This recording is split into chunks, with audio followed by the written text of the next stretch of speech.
Hello everyone, hope you all are doing well. In this video we are going to discuss top 5 haunted houses in the world. Let's begin.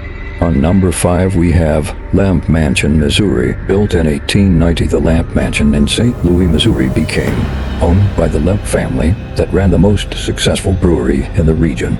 At the time they were local celebrities, thanks to their Falstaff beer, and it seemed fitting that they would live in one of the grandest houses in the city.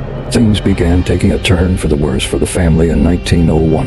However, when their youngest son, who was 28 at the time and being lined up to take over the company, suddenly died of heart complications. A few years later, his father committed suicide and then began a whole line of murders and suicides in the home, spurred on by financial difficulties because of prohibition. In total, 6 members of the Lamp family are believed to have died there within a period of 30 years, and among suggestions that some of the deaths were murders that have been covered up to look like suicide. It's thought that some of their spirits still haunt the building to this day. It's regularly been investigated by ghost hunters, as often mentioned as one of the most haunted buildings in America perhaps. There are still truths to be found about what actually happened there a century ago, and if these are revealed, it's possible these ghosts will be able to finally rest. On number 4 we have Palacio de Larras. The spectacular Palacio de Larras is in the center of Madrid, Spain, and was built at some point during the mid-19th century, once owned by the Larras family. It has since been turned into the Cassidy America, which celebrates Hispanic films and arts, but it was the conversion to this news that uncovered some unexpected mysteries. Builders on the site soon started reporting strange sounds such as footsteps, creaking doors, and crying babies, and also saw objects moving around. Even though the place was supposedly completely empty, all of the incidents took place near a doll's house in the main courtyard, which had been built for Leonard's adopted daughter Raimonda. According to local legend, the couple found out that Raimonda was actually the husband's own illegitimate daughter, and to make matters worse, the mother had been a worker at his father's tobacco factory and was his father's illegitimate daughter. This made the mother his half-sister. So Raimonda was the product of an incestuous birth, which led the Larrases to try to kill her on several occasions. Quite how much truth there is to one of these stories is questionable, but if they were successful with trying to get rid of the infant, would it be her spirit that still haunts the palace? Number 3. Myrtles Plantation, Louisiana. Built in 1796, the Myrtles Plantation in St. Franksville, Louisiana was not only supposedly built on a burial ground, but was also a place where the owners treated their slaves particularly harshly. Originally instructed by General David Bradford, it's arguably karma in action that the family themselves suffered from severe illnesses and deaths during their time in charge of the place, and they eventually lost all their wealth following the American Civil War, since all of their fortune was tied up in Confederate currency. Since the plantation has been there have reportedly been at least 10 murders on site, along with countless other deaths of those who were overworked, treated poorly, and died of old age. Now a guest house, it's believed to be one of the most haunted places in the state, if not the country, with a reported 12 ghosts who make regular appearances, ranging from former family members of the owners to slaves to former guests who suffered misfortunes of their own. Number 2.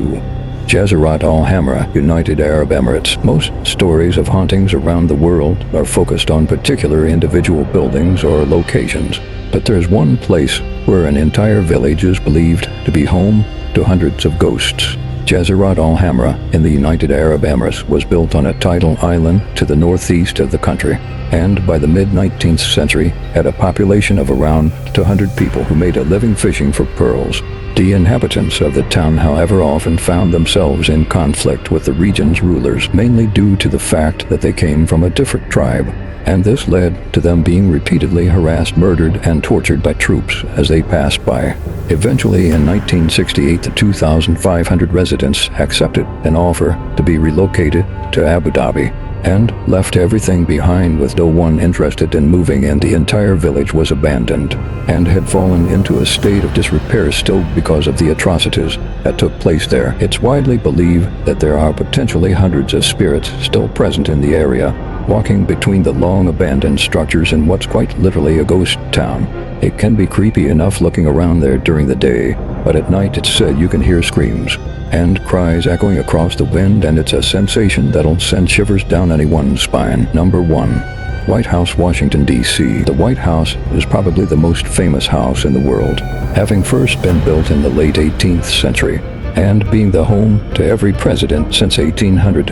While significant extensions and upgrades have been done, since then the core structure remains pretty much the same, even though it was almost burned down by the British in 1814. As such a historical place, it's exactly the type of building you might suspect could be haunted. But instead of there being a ghost of a traumatized victim, the one that's seen most often is one of the White House's most esteemed residents who arguably has unfinished business. Abraham Lincoln. A photo taken in 1869 after he died is believed to show his ghost stood behind his wife.